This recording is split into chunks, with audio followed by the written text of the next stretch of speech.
Okay, welcome into the Bucnover. We are 2-0-1 in our daily overs, and our last game we got our first win. So we're 1 out of 65 on the road to the season total over. Today is the home opener. They did it on 4-1-2 day thanks to the lockout. The first pitch was scheduled for 4:12, but didn't quite make it there. We're going to have recaps of the game. The over-under was at 8.5. A little bit of O'Neal Cruz talk. And then maybe time to extend Reynolds now that you got Hayes locked up. All that's coming up here on episode 4.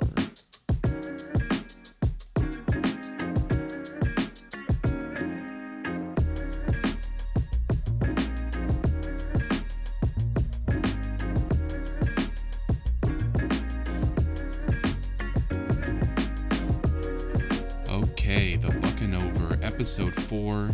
Happy home opener, 4-1-2 day. Like I said, first pitch was scheduled at 4:12 p.m. and missed it by about 3 minutes. 4:15 was the official first pitch. Minor things. The home opener is special for a lot of people. It's the first chance to go to PNC Park, which everyone will tell you is the best ballpark in America. Some people, Phillies fans, will tell you the bread lines are horrible. You know who you are. I have a small story I want to share about home openers. Growing up in Southwest Ohio, getting out to Pittsburgh really wasn't an option for me very often. But one year, me and my dad and my brother decided we're going to go to a Steeler game. They had just won the Super Bowl, and we were going to opening night. We go through the ticket lines, and the tickets that he had purchased were all fake. All three of us at the same time.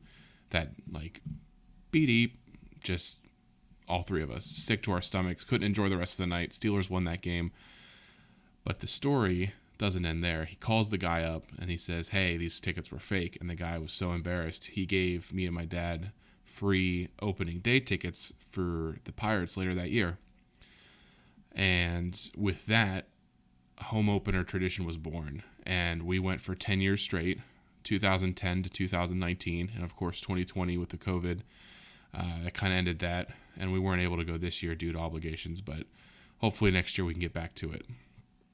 But going to a home opener, it's more than just going to see a baseball game. It's the start of spring.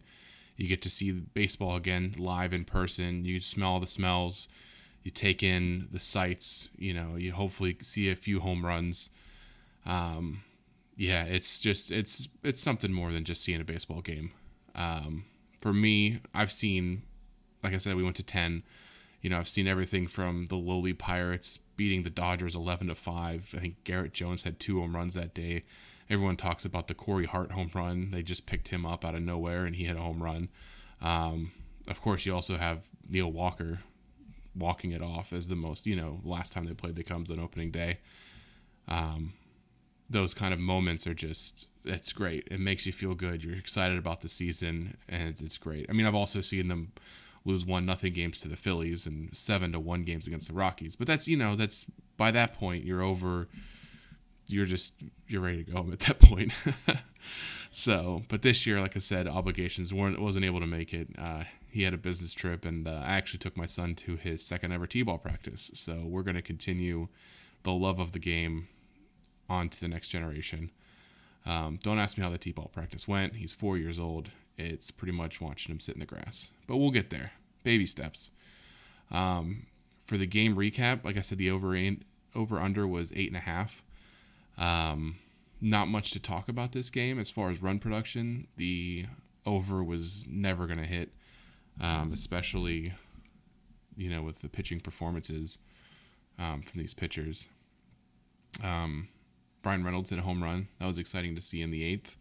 Unfortunately, it was Seiya Suzuki day. He had 2 home runs, one in the 5th off of Quintana and one off in the 7th off of Banda, and that was the total run production. It was a 2-1 game. Cubs won. 3 solo home runs.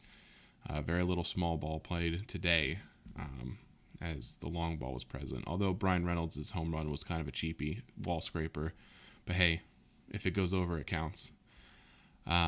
Quintana had a nice, solid start. 5 1/3 inning, 5 hits, an earned run. He gave up that 1 home run. They took him out at 71 pitches. 70 pitches appears to be where they're taking people out, at least early on. So We'll have to monitor that, I guess. Brian Hayes came in.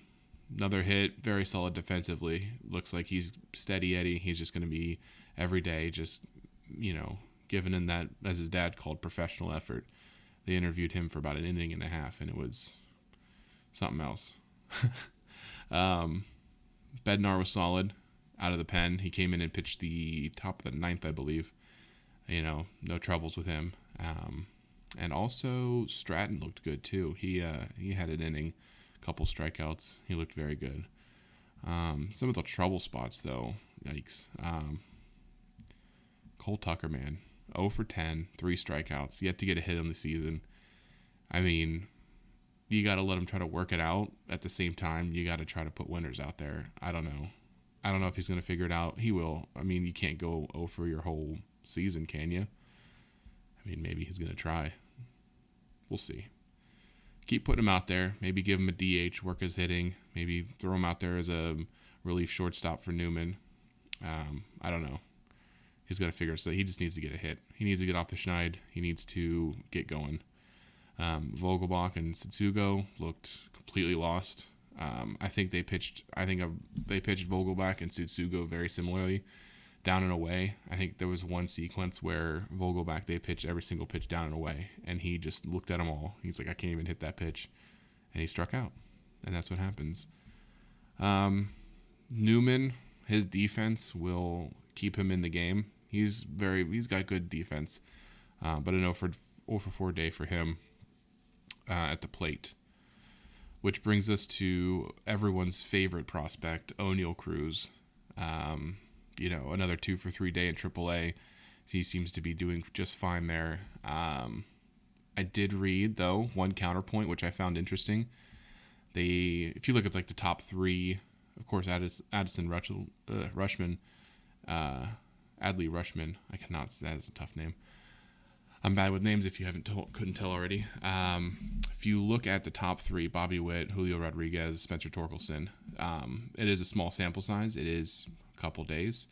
So if you're going to look at these stats and say, oh, it's a small sample size, then you also have to do that for Newman and Tucker as well. You have to be fair on both sides. But through a handful of games, Bobby Witt, 16 at-bats, batting 125. Julio Rodriguez, 14 at-bats, batting 071. Torkelson, 12 at-bats, 083. So, not saying Cruz is going to be doing the same things, even if he's batting 200. It's not going to help this team right now. He is going to be helping this team next year, the years after. So, might as well let him develop, let Twitter burn down to the ground every time he gets a hit and Newman strikes out. And it's just, we are not the GMs. We are here to be irrational and to have fun and enjoy the game as best we can. But, patience is the word. It's going to be very hard to be patient, but when he does get called up, it's going to be very exciting. Everyone will be so excited until he bats 150 or 200. If he starts doing that, then people will be like, oh, they'll find something else to complain about. No need to worry about that. The other last little nugget of information that I did find on TikTok, actually. So if you're bashing TikTok as some kind of dance thing, sometimes you can find some stuff on there. As far as gambling, betting on bad teams after they win a game, so far this year, 11-5. So you take a team like the Pirates, who this didn't work out today, but the Pirates, the Rockies earlier this year, beat the Dodgers, and you go, oh, well, the Dodgers are not going to lose 2 out of 3 to the Rockies, so that people bet heavy on the Dodgers, and the Rockies end up winning. So far, you're up 20.5 units on that. If you're something to take a look into, keep track of it. See how it goes. The Pirates over the last 10 seasons, after a win, 390 and 353. Now, that does take into account their good years of 13 through 15, but over a 10-year period where there was more bad years than good years, it's something I'm going to look into. I'm going to track, and I'm just going to see how it goes, and I might start betting that. We'll see. So for the over bets this year, 2, 1, and 1, and we're still sitting on 1 win out of our 65. Long year to go. We're still in the first week. Yep, overreaction week. We're still there. We have a game tomorrow. Which I didn't look up. great prep work by me. But let's go into this real quick. Tomorrow we got the Cubs at 12:35. It's going to be Kyle Hendricks, who's already pitched this year, against Zach Thompson, making his Pirates debut. Looking forward to that. I think he can be a very solid pitcher for the Pirates this year. And yeah, I think now that we have Hayes locked up, it's maybe time to extend Reynolds and get him his money. He hit the home run today.